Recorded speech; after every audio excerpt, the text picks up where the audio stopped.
Okay, so you've probably seen the title and you're probably thinking that there can't be one single stat that I need to know to be a profitable trader, but I think there definitely is.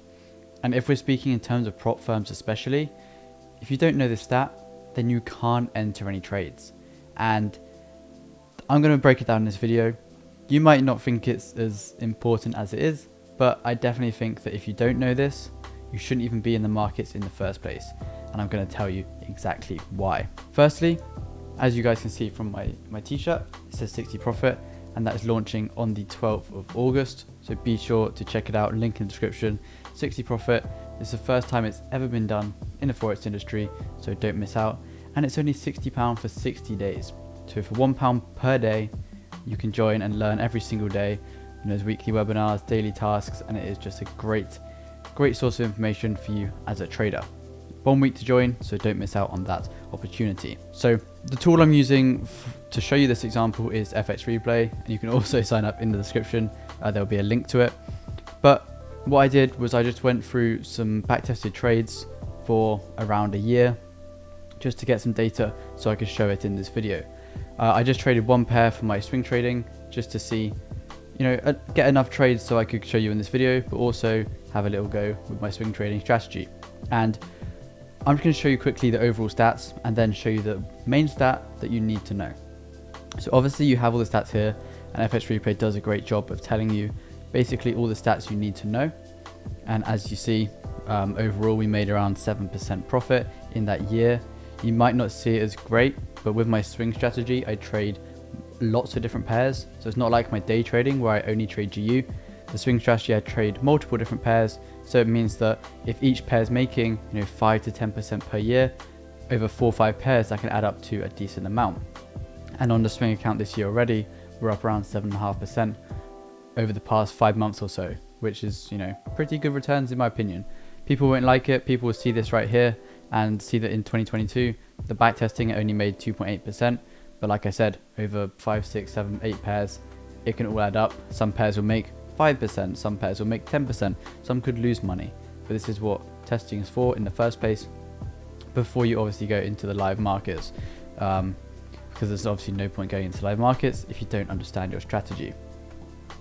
And you can see the difference between the day trading strategy, for example, and the swing strategy.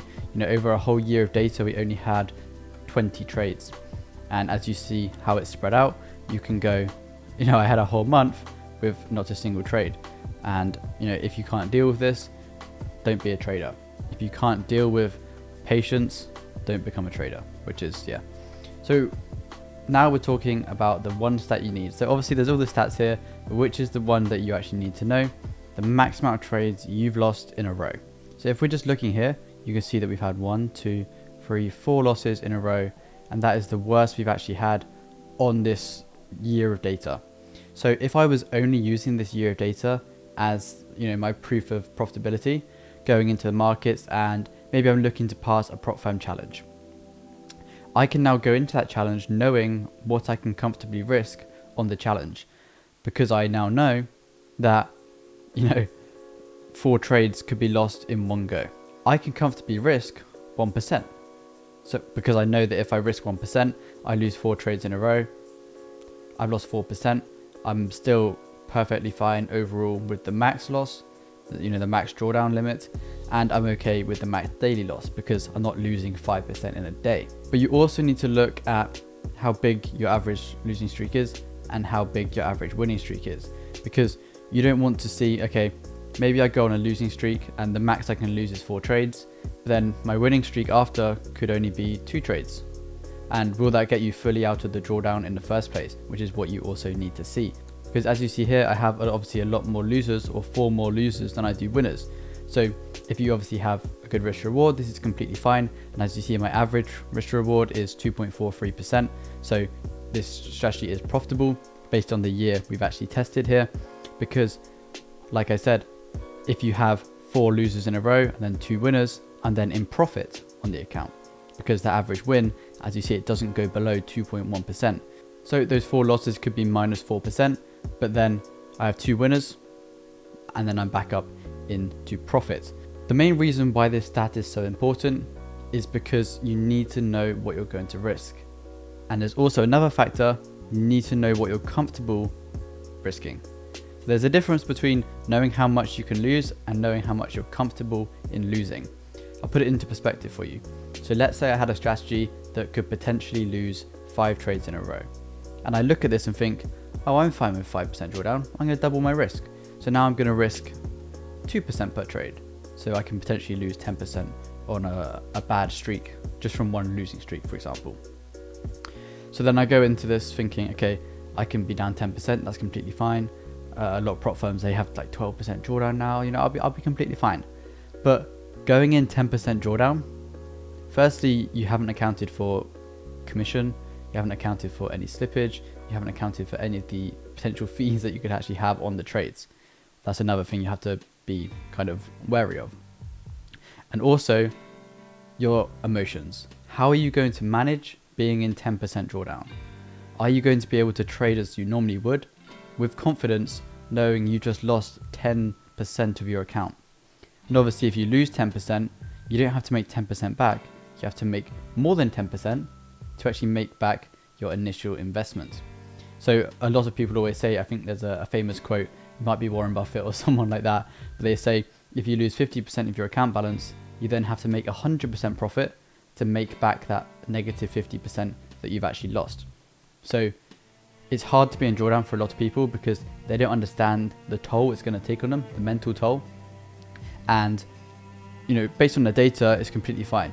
When you're backtesting like this, you don't see the money. You don't see that it's your hard-earned money on the line when you probably should. And when that actually happens in the live markets, you're not in the right frame of mind for it to be, you know, okay, I'm just going to trade like normal now. I'm going to risk the 2% that I normally would. But let's say you've gone on a 5 losing streak with that 2% risk. And then you're like, okay, what do I do now? Do I continue risking at 2%? But then if you don't risk that 2%, you then have to make double what you normally would have. And if you don't know this going into the markets, you don't know how you're going to manage your risk during drawdown. You don't know your lot sizes. You don't know how to manage each stage. You know, for example, you could lower your risk after 1 loss, after 2 losses, to kind of eliminate the overall drawdown during this losing streak, because you know you can potentially lose 5 trades. Or do you go same risk the whole time and just kind of battle it out? These are the things you actually need to know, and you need to be prepared mentally, and you need to have it in your plan. So when this losing streak does happen, and obviously it could be worse than your previous data. Previous data is just something to go off. So in the live markets, you could potentially lose 6 trades. Obviously you don't know until it happens, but it's definitely something to be wary of. So if you don't know this stat in your trading, then you definitely need to look into it. And if you don't know it, you probably haven't done enough testing in the first place. And if you've done enough testing, you kind of stumble across this stat anyway, and you kind of already implement it into your trading and your risk management for your strategy. So 60 profit, 12th of August. Catch you guys in the next video.